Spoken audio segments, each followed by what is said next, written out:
ko Sénégalais yëpp xam kenn mënul tas la coalition Yewwi Askan Wi loolu buñ ko waxee ba pare dañuy ñëw ci li nga xam ne ni xew na au niveau de la direction générale des élections. Le mandataire national dem na ci guddi dimanche ak altine pour déposer dossier yi nga xam ne ni ñooy dossier candidat yi ñu investir au sein de la coalition Yewwi Askan Wi mu ànd ci ak wàllu bi ñu demee def nañu seen liggéey am na ñu leen jàppale mu bokk ci parti waa PUR waa PASTEF waa Taxawu ñu ñëw jàppale mandataire national bi ci liggéey boobu waaw bi nga xamante ne nii def nañu liggéey boobu ba ak temps bi mu jël yëpp la nuit du lundi effectivement man ci laa dem au niveau de la direction générale des élections fekk liggéey bi avancé na li desoon bariwul mu desoon quelques départements yu ñu waroon déposer et bi ci gënoon ràññeeku mooy bu Dakar département de Dakar mu am ay échanges yu am xam naa ne le président Ousmane Sonko dana ci ñëw même su fekkee ne échange yi am na benn lenteur boo xam ne nii mënoon nañ ko éviter am na bi mu amee man maa ngi taxaw le mandataire national mi ngi taxaw yeneen collègues yi fa newoon ñu ngi taxaw ñu jox instruction wax ni nañu remplacer Pala Mbengue na ko Pala Samb autant pour moi na ko Ngone Mbengue remplacer et wàllu ñu dugal Joseph Sarr ak son suppléant donc tout problème warul woon mën a am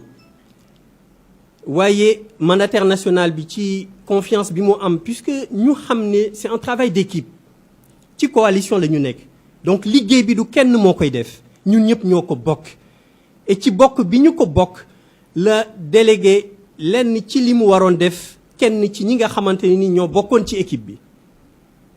kooku it contrairement ak li nit ñi di wax nekkul ni dafa bëggoon lor coalition bi nekkul ni dafa bëggoon xeex kenn wala dafa bëggoon xeex ñenn ba mu demee ca saal ba li nga xamante ne ni am na fa moo di ci njort bu rafet la ko waa direction police yi nekk foofu bokk ci direction générale des élections wax ko ne ko lan ngeen di sonn parce que yéen a ngi échanger boobu ba léegi ci ki ngeen di dugal ku ngeen di dugal boo leen compter ba 6 à partir de sixième personne bi mën ngeen bañ a respecter parité donc moom en voulant bien faire mu nangu loolu li ñu ko waxoon mu génnee Pala Samb génnewu ko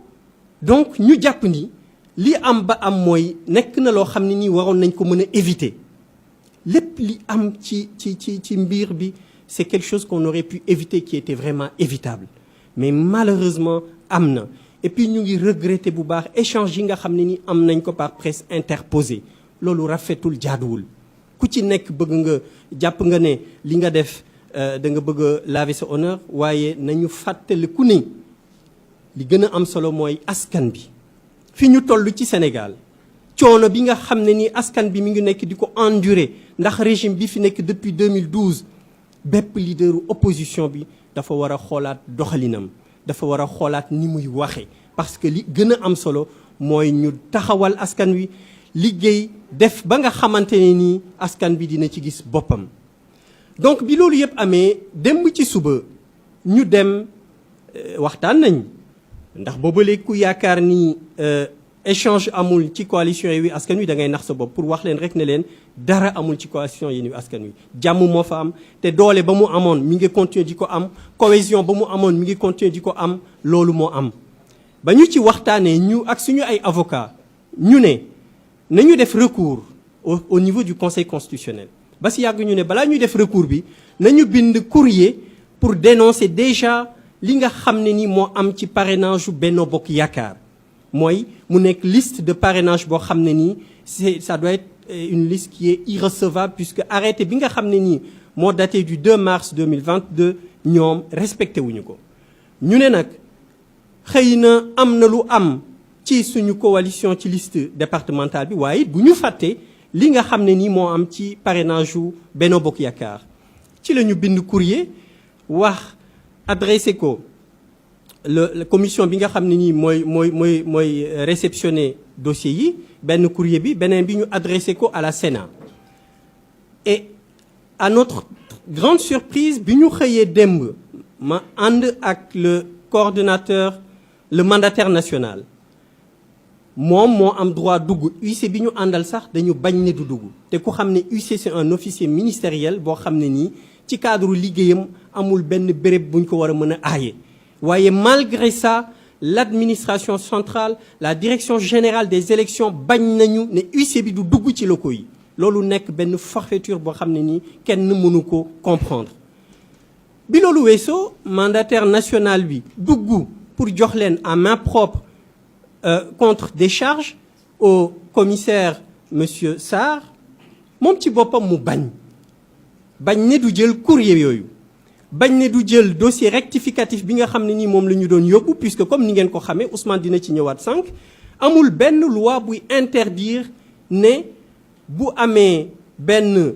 investi ci liste war na mën a démissionner wala war na mën a retirer boppam loolu amul dara lu koy aaye ba tax na ci loolu la ñu sukkandiku dem yóbbu dossier yooyu pour ñu jël ko en compte en même temps ñu fàttali leen ne leen boo leen di jàngat dossier coalition Benno Bokk Yaakaar bàyyi leen xel ni ñoom dañoo violer arrêté bi nga xam ne ni ministre de l'intérieur moom moo ko signé bi ñu demee commissaire bi dafa bañ ne du jël courrier yooyu loolu nekk loo xam ne ni lu yéeme la parce que xamuñu depuis quand l'administration choisit les courriers qu'elle réceptionne mu nekk lu doy waar te loolu li muy ñuy jàngal moo di ñoom seen état d'esprit moo di lu leen neex la ñuy def ndax président de la République moom moo ko wax nee na dina réduire opposition bi à sa plus simple expression donc ñi mu jiite ñi mu àndal ci boobu yooyu jéego la ñu nekk donc ñoom bañ nañu huissier bi dugg def liggéeyam administration bi bañ ne du jël courrier yu ñu ko jox loolu mu nekk lu doy waar ñu bëgg sénégalais yépp xam loolu ba ñu fa jógee ñu dem Sénat gis président wu Sénat moom ba ñu gisee ak moom nangu na jël courrier bi il a été très cordial contrairement ak li ñu wan au niveau de la direction générale des élections donc loolu yëpp pour wax leen ne leen coalition Yewwi Askan Wi tey la gën a taxaw am na loo xamante ne ni dootu ko nangu ci échiquier politique bi parce que fi ñu jëm il faut Macky Sall ak ñi mu àndal xam ne du ñu leen bàyyi ñu def lu leen neex suñu yaakaaree ne dañuy continuer di opprimer les leaders politiques dañuy continuer di opprimer les Sénégalais loolu dina ñu leen wax ne leen loolu dana dakk loolu dootuñu ko nangu te coalition Yewwi Askan Wi parce que bokk na aussi li ko gën a jaaxal lu mu xaarul woon mooy démarche bi nga xam ne ni Yewwi Askan Wi def na ko mooy def tout ba rassembler opposition bi musuñu woon xalaat ci taarix ne dinañu dem ba mën a signer ay accord ak la coalition Wallu pour mën a liggéey ak ñoom lu jëm ci élection législative loolu dañu ko def parce que xam nañu enjeu yi xam nañu coono bi sénégalais yi di endurer politiciens yi lu ñu leen di reprocher lu ñu leen doon reprocher moo di nanguñu woon nekk benn te loolu coalition Yewwi Askan Wi wax na askan wi ne leen loolu mën na ne et mën gi mu mën a nekk loolu moo tax ñu def accord boobu ak coalition Wallu pour jàmmarloo ak Macky Sall wan ko ni ko bu yaakaaree ne moo am doole ñun ñoo ko ëpp doole danañ ko gagner am majorité au niveau de l'Assemblée nationale loolu nag moo tax mënatul am jàmm muy def li muy def wax bi duma ko guddal le président Ousmane Sonko dina ñëw ci li nga xamante ne nii ci la ñu jëm dina ñëwaat effectivement ci li nga xam ne nii moo nekk d'actualité pour bañ a guddal kàddu bi loolu laa amoon ci lu may introduire dama koy bàyyi ak kàddu bi mu gën a xóotal waxtaan bi asalaamaaleykum wa rahmatullah